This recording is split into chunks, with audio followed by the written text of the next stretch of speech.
Pessoal da torcida tricolor, o São Paulo foi para São Januário jogar contra o Vasco da Gama, precisando da vitória. Obviamente, São Paulo precisa da vitória em todos os jogos que forem possíveis.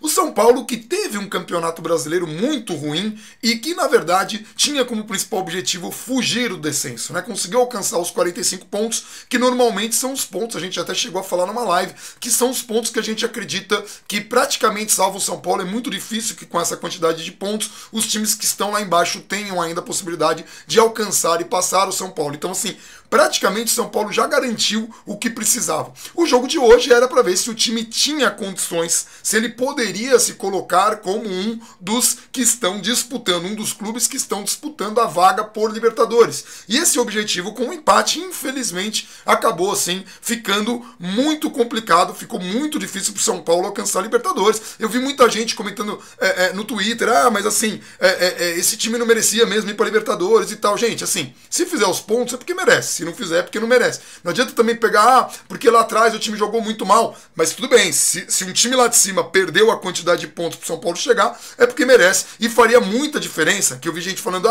se o São Paulo chegar na Libertadores vai mascarar uma má administração. Não é assim também, porque assim, o São Paulo tem uma administração complicada, a gente sabe, mas vem de uma administração também complicada e o time está tentando se reerguer. Se chegasse na Libertadores seria bom para todo mundo, porque teria mais investidores, teriam jogadores, atrairia jogadores em ano de Copa que gostariam de aparecer. Então assim, ainda é possível para a Libertadores, mas é pouco provável, e o São Paulo tem ainda o desfalque do Militão. Então, falando um pouco do jogo, tecnicamente um jogo muito ruim, difícil de assistir. O primeiro tempo foi assim, tenebroso, né? E os dois times não chegavam em nenhum momento para fazer medo assim no adversário. Nós tivemos assim um jogo bastante equilibrado, mas equilibrado para o ruim, né? Equilibrado para um nível técnico abaixo do esperado. O Vasco tinha alguns desfalques. O São Paulo conseguiu achar um gol, mas não conseguiu, depois de achar o gol, encaixar o contra-ataque no Vasco, que tem aí uma das piores, se não a pior defesa do campeonato. E esse foi o grande X da questão. Muitos jogadores jogaram abaixo. Então primeiro vamos ver os gols, né? Os gols eu vou colocar aqui para vocês. Como sempre a gente pega os gols do UOL e a gente coloca a matéria aí no link para que vocês possam ler a matéria. Tem uma matéria descritiva do jogo e tem esse vídeo que eu vou colocar aí. Eu tô apontando para cima porque tá na tela de cima, tá aí os gols de São Paulo e Vasco. Eu esqueci de tirar o som, agora tirei, pronto, maravilha. Vocês escutaram aí a vinheta do UOL. E tá aí, o São Paulo tocando a bola aí com o Militão pro Petros. Deixa eu só ver se aqui só são os gols, senão... É isso. Essa é a roubada do Marcos Guilherme, e ele arrisca uma pancada, assim, praticamente indefensável pro goleiro. Mas, assim, o interessante foi o gol saiu de um erro do Vasco, quer dizer, o São Paulo praticamente encontrou o gol, achou o gol. O Marcos Guilherme toma a bola do adversário e dá a pancada incisivo no momento certo, né? Então o Petros toca a bola ali, o Marcos Guilherme tabela, ele mesmo erra ali, o jogador do Vasco podia chegar, ele recupera a bola, ele ia tentar tocar pro Hernanes e ele resolve arriscar e acaba surpreendendo o goleiro Gabriel, que aí substitui o Martin Silva, que tá na seleção. E aí o Vasco acaba conseguindo o gol depois de muito martelar. O Vasco teve várias oportunidades e nesse bate ao rebate a bola explode no Rodrigo Caio e sobra limpa. O Sidão nada pôde fazer. O Sidão que fez duas defesas muito boas na partida, né? Duas defesas assim, quando o jogo estava 0 a 0 ele pegou uma bola que foi numa cobrança de lateral e depois fez outra bola, mas a verdade é que depois desse gol do Vasco, desse gol aí, o Vasco atacou o São Paulo impiedosamente e o pior poderia acontecer. Então, vamos falar por que isso aconteceu. O São Paulo está numa fase, numa situação em que os jogadores estão, vamos colocar primeiro o lado positivo do jogo. O time está 5 jogos sem perder. Se a gente parar para pensar a situação do São Paulo antes, 5 jogos sem perder já é um avanço, já é uma coisa muito boa para um time que estava realmente fugindo ali do descenso. Então, primeiro ponto positivo, o São Paulo está 5 jogos sem perder, isso é ótimo. Mas o que aconteceu de errado? Ao contrário do que aconteceu contra o Vitória, quando o São Paulo conseguiu contra-golpear o adversário, depois que fez o gol, hoje não. Hoje o São Paulo simplesmente foi para o segundo tempo e não conseguiu em nenhum momento, assim, foi um alvo fácil para a pressão do Vasco. O Vasco tinha chegado apenas uma vez antes do gol e tinha também o São Paulo como adversário o árbitro que, olha, gente, não dá para falar, não é nem questão, não vou atribuir o resultado a isso. Na verdade, o São Paulo não conseguiu criar para merecer o resultado, mas dificulta muito quando a gente tem um árbitro visivelmente mal intencionado. E eu estou concluindo isso, estou fazendo essa presunção do árbitro mal intencionado, porque 90% dos erros que ele cometeu na partida, e foram muitos, ele cometeu para o lado do Vasco, ele cometeu para um lado só. Então, assim, isso foi emblemático, né? Por exemplo, teve um lance em que o jogador foi o... ou não foi o Militão, que o Militão tomou cartão vermelho direto, foi o Arboleda. O Arboleda faz uma falta no jogador do Vasco, em que ele cai e puxa. E aí o juiz vai dar o cartão amarelo porque ele não estava disputando a bola. Aí até aí tranquilo. Logo em seguida, teve um jogador do São Paulo que tomou a falta fora do lance da bola. O juiz deu a vantagem e foi nessa jogada que depois o Vasco tomou a bola e ele marcou uma falta que não aconteceu do Prato. Ele não deu amarelo para o jogador do São Paulo, não utilizou o mesmo critério que ele utilizou para dar o cartão para o São Paulino. Então assim, para o São Paulino ele deu porque não estava disputando a bola, e o outro, o jogador do Vasco, aconteceram 3 lances em que o jogador do Vasco bate em jogadores do São Paulo, foram 2 no Petros e uma no... quem foi o outro? Acho que foi no Hernanes, que o juiz simplesmente não marcou e deixou o jogo correr e não deu cartão amarelo. Além disso, ele inverteu essa falta que eu falei do Prato, que foi o primeiro chute a gol do jogo, foi uma falta cobrada pelo Nenê rente à trave, foi uma falta inventada. O Prato dá um carrinho limpo, ele só toca na bola e o juiz inventou a falta, assim, não foi falta. Então assim, teve vários desses lances, e esses lances atrapalham. Por exemplo, a expulsão do Militão. Poderíamos falar que a expulsão direto, para aquele... Eu achei exagerada a expulsão direto, mas claro que é um lance... como é um lance que a perna sobe muito e acaba atingindo o jogador, atinge no peito, é um lance que você poderia dar cartão vermelho, ok, é tranquilo, mas eu teria ficado no amarelo, porque é muito claro que o Militão não viu o jogador do Vasco. Ele vai pra bola, então o juiz poderia ter dado cartão amarelo pela imprudência, mas também não seria nenhum absurdo dar o cartão vermelho. O problema é que um minuto depois, um jogador do Vasco, do mesmo jeito, ele chuta o Petros também de forma imprudente, ele chuta o Petros e aí o juiz olha e fala, não, agora vai amarelo. O lance é idêntico e o critério não foi utilizado. Ali era para ser vermelho. No momento em que o Militão foi expulso, o São Paulo, que já não tinha praticamente condição nenhuma no jogo, mas tinha conseguido encaixar 1 ou 2 contra-ataques depois dos 35 minutos, tá, gente? São Paulo só chegou depois dos 35 minutos. Conseguiu um escanteio e nada ameaçador. Então, assim, não podemos responsabilizar o árbitro pelo mau desempenho do São Paulo. Mas, assim, ele não teve critérios e a expulsão acabou enterrando de vez qualquer possibilidade. Então, São Paulo agora ocupa a 11ª posição, quando poderia ocupar a 9ª, colado ali, né, em Vasco e Flamengo. O Flamengo que acabou perdendo o Palmeiras, quer dizer, o São Paulo estaria realmente brigando pela Libertadores. Agora tem o desfalque do Militão com a expulsão para pegar o Grêmio e tem aí o que eu considero o principal fator para o São Paulo não ter feito um bom desempenho hoje. O São Paulo jogou num calor absurdo, aí vocês vão falar, mas era para os dois lados. Sim, e tecnicamente o jogo foi ruim.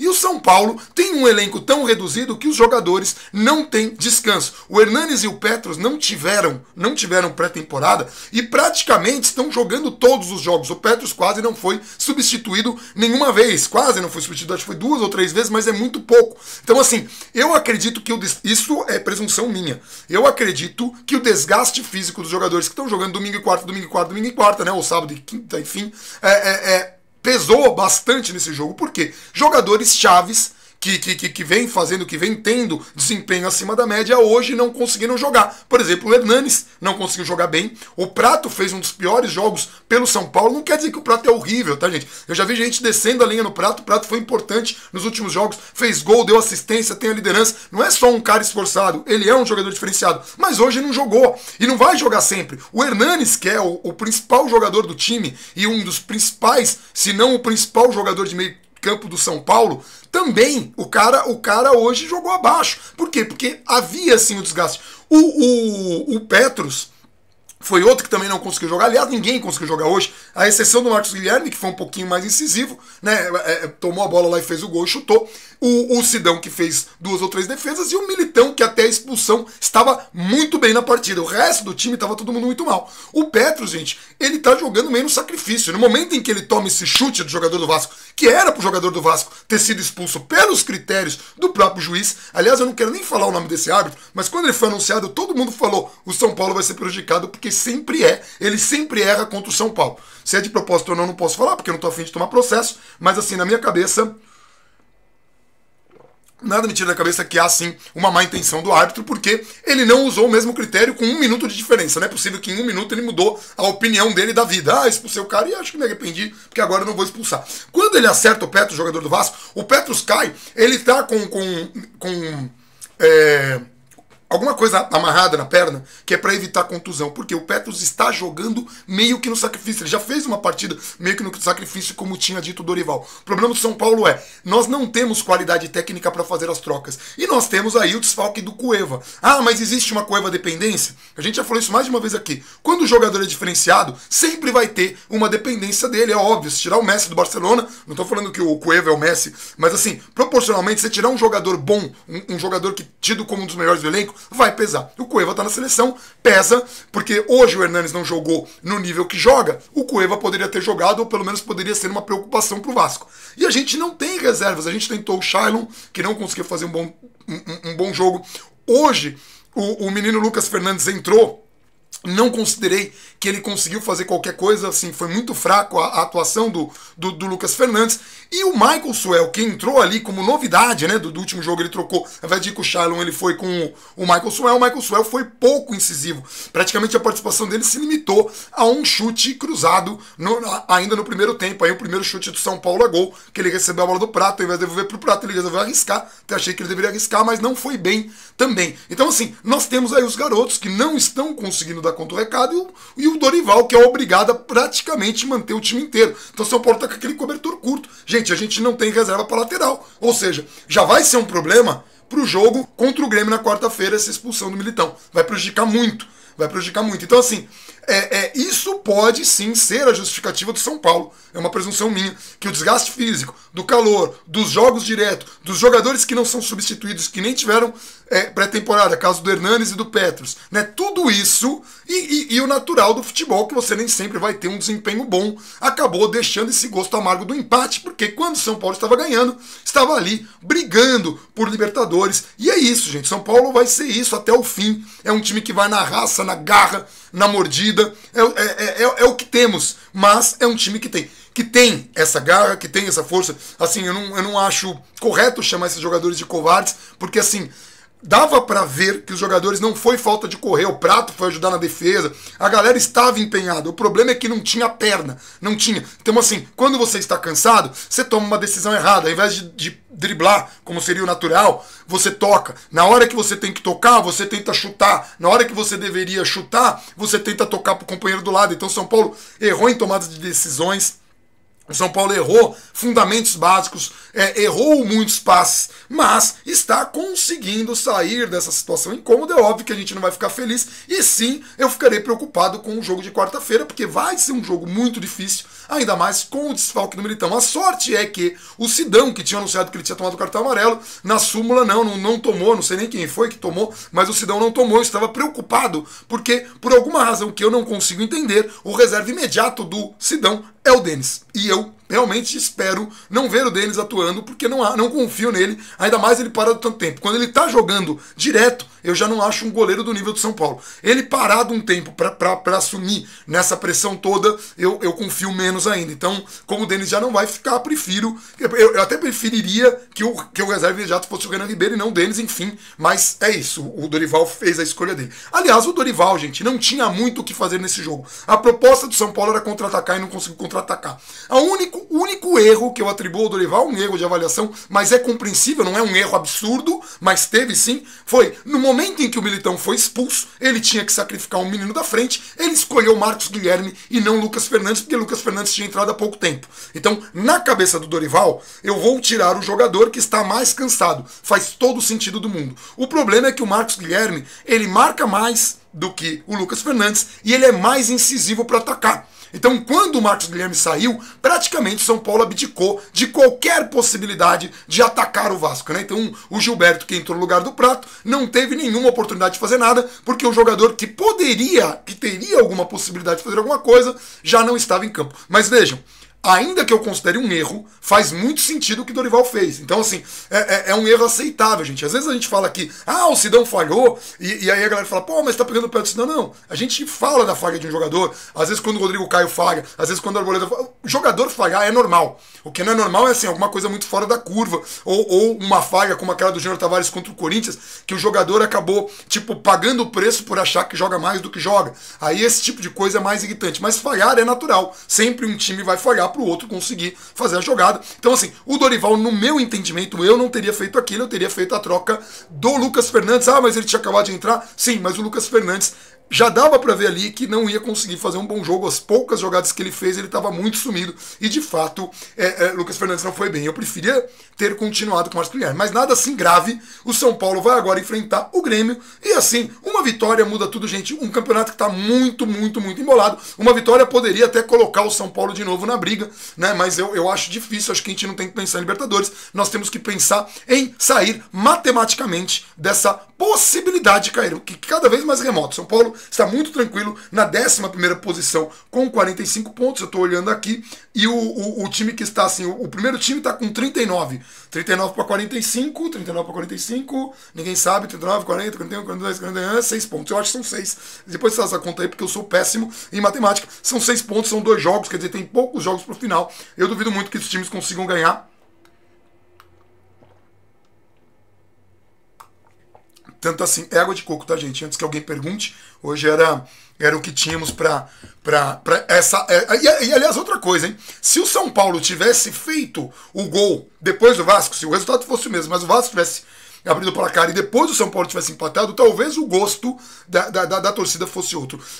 Um parabéns especial mais uma vez à torcida que compareceu. Parece que o Vasco, o Perecini até ficou muito chateado porque ele ia para o jogo, mas o Vasco reduziu consideravelmente a quantidade de ingressos disponíveis para a torcida. A gente tinha cerca de 700 torcedores que gritaram e empurraram o time. Parabéns à torcida do São Paulo, é o que tem de maior nesse clube. A alma do São Paulo é essa torcida que cada dia mais, assim, é uma torcida maravilhosa. Então, parabéns à torcida do São Paulo. Vamos fazer nosso papel, vamos continuar lotando o Pacaembu, que já foi confirmado que São Paulo vai jogar agora até o fim do ano no Pacaembu, para poder trocar grama com calma e tal. Então vamos lotar o Pacaembu nos jogos que nos restam e vamos torcer primeiro para sair dessa situação e depois, os mais otimistas como eu, sonhar com alguma coisinha a mais aí. Libertadores seria bom demais. Tá bom, gente? É isso. Um abração para todo mundo. Eu volto na terça-feira, às 9 horas da noite, com uma live. Vai ter? Vai dar tempo? Vai dar tempo.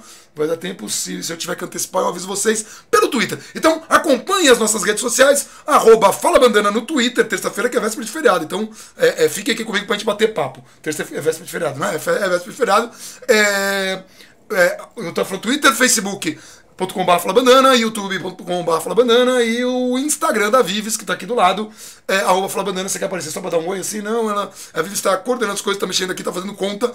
Até agora tá fazendo aquelas contas lá que são 6 mesmo. Tá bom? É isso, galera. Um abração pra todo mundo.